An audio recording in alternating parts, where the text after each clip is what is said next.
Assalamualaikum warahmatullahi wabarakatuh. Perkenalkan, nama saya Muhammad Al-Bajwarat dari Teknologi Rekayasa Otomasi Angkatan 2024. Sekolah Vokasi Universitas Diponegoro dengan NIM 4004032 4620010.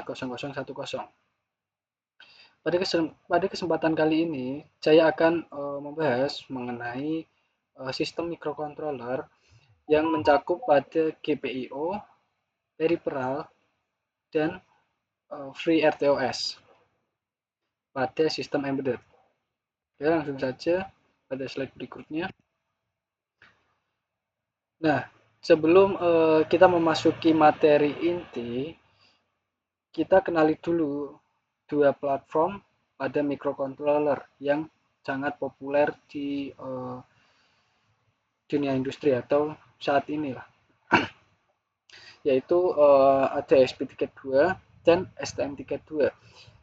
Nah, ESP32 itu terkenal karena microcontrollernya itu sudah mendapatkan modul WiFi yang cocok digunakan untuk sistem IoT.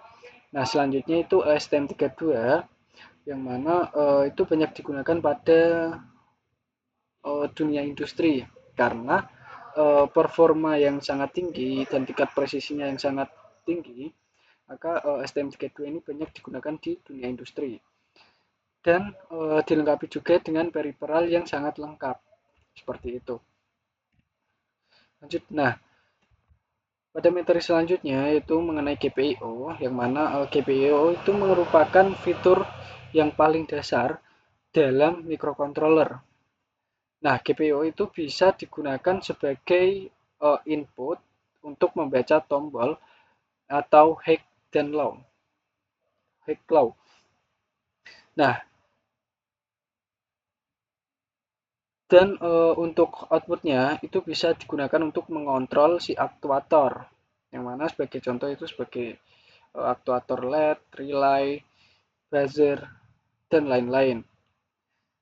Nah, terdapat juga resistor yang mana digunakan sebagai pull up atau pull down pada internal microcontroller untuk mencegah floating state. Terdapat high impedance yang digunakan untuk mode input untuk sensor yang sensitif agar terbaca lebih jelas. Nah, pada GPIO itu terdapat kecepatan switching.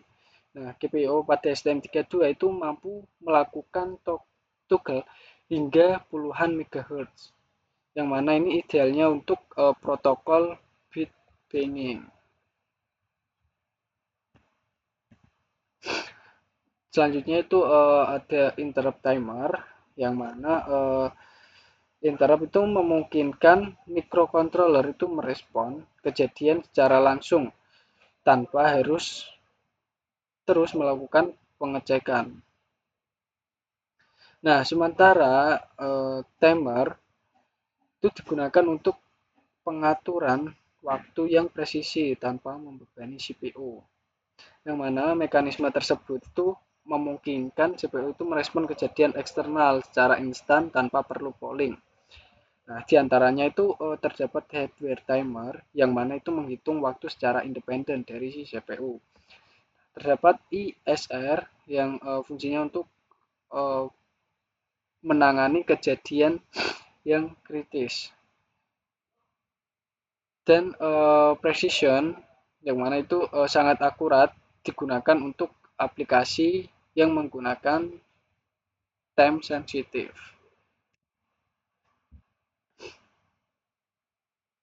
Selanjutnya itu ada komunikasi serial atau UART.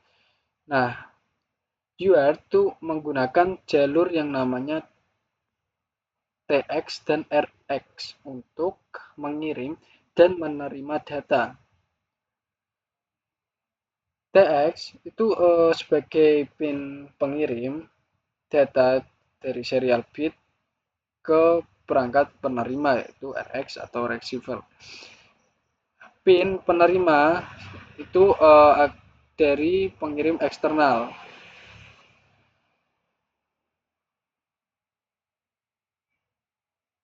Seperti itu. Oke, untuk baud rate digunakan kecepatan transmisi standarnya itu 1600 bit per detik atau bisa juga menggunakan 115.200 bit per detik.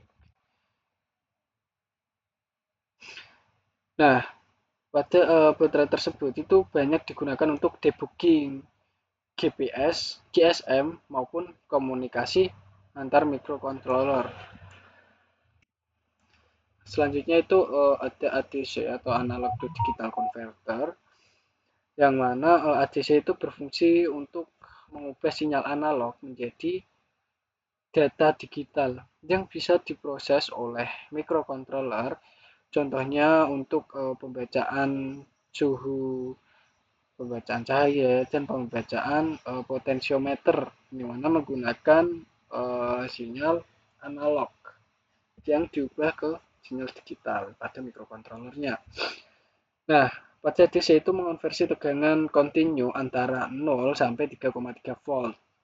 Yang menjadi nilai digital itu 0 sampai 4095 pada bit ke-12. Bit ke-16 nanti beda lagi nilainya. Seperti itu. Nah, untuk resolusinya itu pada 4096 itu menggunakan resolusi 12 bit. Sekarang lanjut pada DAC dan PWM. Nah, di DAC itu menghasilkan sinyal analog dari data digital. Jika tidak tersedia DAC, biasanya itu menggunakan PWM untuk menghasilkan efek yang menyerupai sinyal analog, seperti mengatur kecerahan LED atau kecepatan motor. Nah, pada DAC itu menghasilkan tegangan analog murni atau sinusoidal suara, seperti gambar sebelah kiri. Selanjutnya itu PWM, yang mana digunakan dengan mengatur duty cycle pada sinyal digitalnya. Nah, di gambar sebelah kiri itu seperti ini.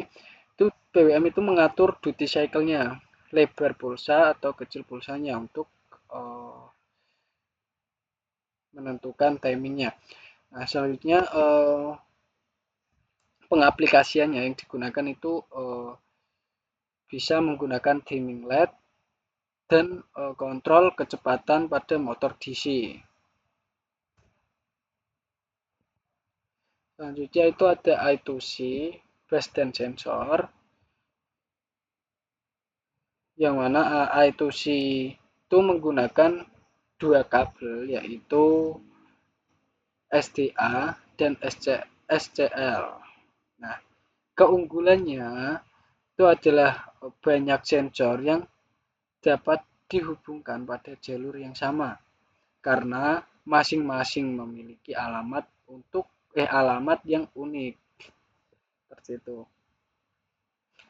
Jadi protokol I2C itu menggunakan protokol dua kabel SDA SCL untuk menghubungkan banyak sensor. Tetapi dibedakan pada addressing. Nah, setiap sensor itu mempunyai ID yang unik. Dan pada I2C itu wajib menggunakan resistor pull up eksternal. Karena jika tidak menggunakan pull up, maka pembacaan atau pinnya itu akan mudah cepat panas dan mengakibatkan microcontroller itu bisa rusak. Dan multi-slave itu digunakan untuk efisiensi dalam penggunaan pinnya. Jadi multi-slave itu terdapat master, slave, slave, dan itu dapat mengefisiensikan dalam penggunaan pin tersebut dengan dibedakan pada addressing. Sekarang lanjut pada SPI dan storage. Nah, SPI itu memiliki kecepatan yang lebih tinggi dibandingkan I2C karena SPI itu banyak digunakan pada display TFT, SD card maupun flash memory. Pada SPI itu memiliki 4 protokol kabel, yang mana 4 protokol itu super cepat untuk mengirimkan data besar yang biasanya digunakan pada display dan SD card. Pada pin-pinnya pada SPI dan storage itu terdapat MOSI atau MISO, yang mana itu digunakan sebagai jalur data yang dua arah. Nah, untuk pengaplikasiannya itu bisa digunakan pada full duplex, yang mana bisa mengirimkan dan menerima data di saat yang sama. Terus pada storage itu terdapat flash memory, yang mana pengiriman data itu sangat cepat untuk penyimpanan log datanya. Selanjutnya, nah sekarang kita lanjut pada FreeRTOS. Nah, sebelum lanjut, saya akan jelaskan apa itu FreeRTOS, yang mana FreeRTOS itu adalah sistem operasi ringan untuk microcontroller yang memungkinkan multitasking, sehingga beberapa pekerjaan itu dapat berjalan secara bersamaan. Oke, selanjutnya terdapat FreeRTOS Tasks. FreeRTOS itu adalah unit pekerjaan dalam FreeRTOS, yang mana setiap task itu memiliki prioritas dan dapat berada pada beberapa stage seperti running, ready, block, dan suspend. Dari task tersebut terdapat priority, yang mana priority ini sebagai tugas penting yang mendapat waktu CPU itu terlebih dahulu. Jadi priority ini sebagai prioritas. Selanjutnya itu ada context switching, yang mana ini perpindahan cepat antar tugas. Dan deterministik itu dapat menjamin respon waktu itu yang pasti. Jadi task state itu sebagai running, ready, blocked, dan suspend. Selanjutnya itu ada queue dan semaphore, yang mana QoS itu sebagai pengirim data antar task secara aman atau thread safe. Nah, QoE itu digunakan untuk mengirimkan data itu secara aman. Selanjutnya itu ada binary semaphore, yang mana digunakan untuk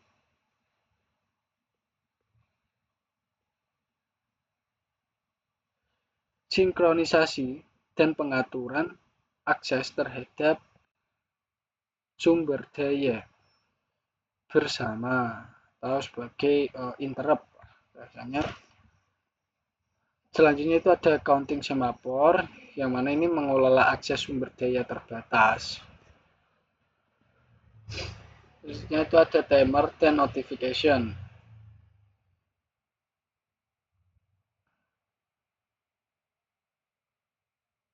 Nah, software timer itu memungkinkan eksekusi fungsi itu berdasarkan waktu tertentu tanpa menghambat task lain. Task notification itu merupakan metode sinkronisasi yang lebih ringan dan cepat. Nah, keunggulan dari notifikasi ini, yang mana itu keunggulannya hemat RAM hingga 45% dan lebih cepat dieksekusi daripada semaphore standar. Dari sini perbedaan antara penggunaan semaphore dan timer notification. Nah,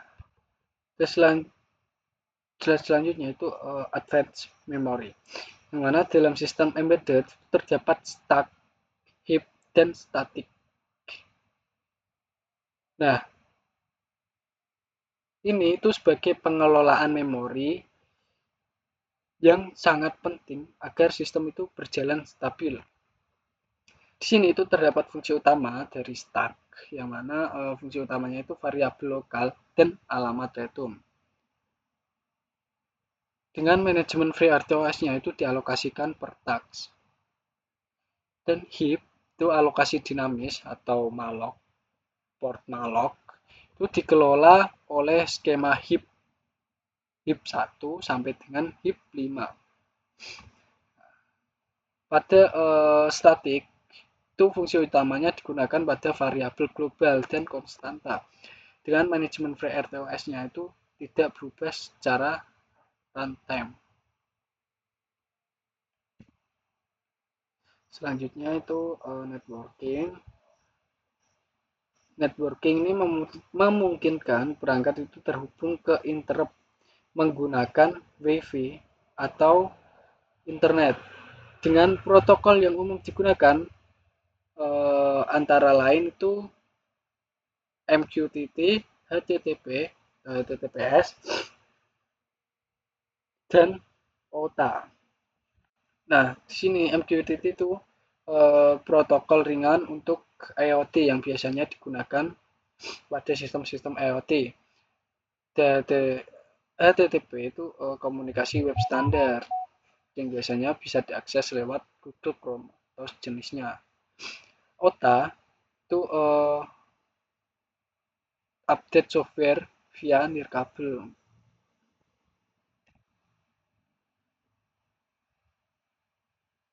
Selanjutnya pada summary, yang mana GPIO itu digunakan untuk digital input output. ADC dan DAC itu untuk analog I/O, I2C dan SPI itu untuk komunikasi. Sedangkan FreeRTOS itu digunakan untuk multitasking dan kontrol real time. Seperti itu. Nah, dari kesimpulan ini itu bisa diperjelas lagi yang mana GPIO itu sebagai switch relay LED. ADC DAC itu digunakan untuk mengontrol sensor audio dan chain wave. Terus untuk I2C atau SPI dengan input atau outputnya itu pada serial bus itu biasanya digunakan untuk untuk aplikasi OLED, SD card, dan accelerometer. Dan FreeRTOS dengan input outputnya itu OS layer ini biasanya digunakan pada multitasking dan real time control. Seperti itu. Nah, selanjutnya dari materi ini itu dapat disimpulkan bahwa kemampuan software itu memegang peran penting dalam sistem embedded. Pemahaman microcontroller, peripheral, dan komunikasi data itu menjadi bekal utama pada sistem microcontroller ini, sistem embedded. Sekian presentasi dari saya. Jika ada kesalahan dan penjelasan yang kurang benar, mohon ditulis di kolom komentar. Sekian, terima kasih. Assalamualaikum warahmatullahi wabarakatuh.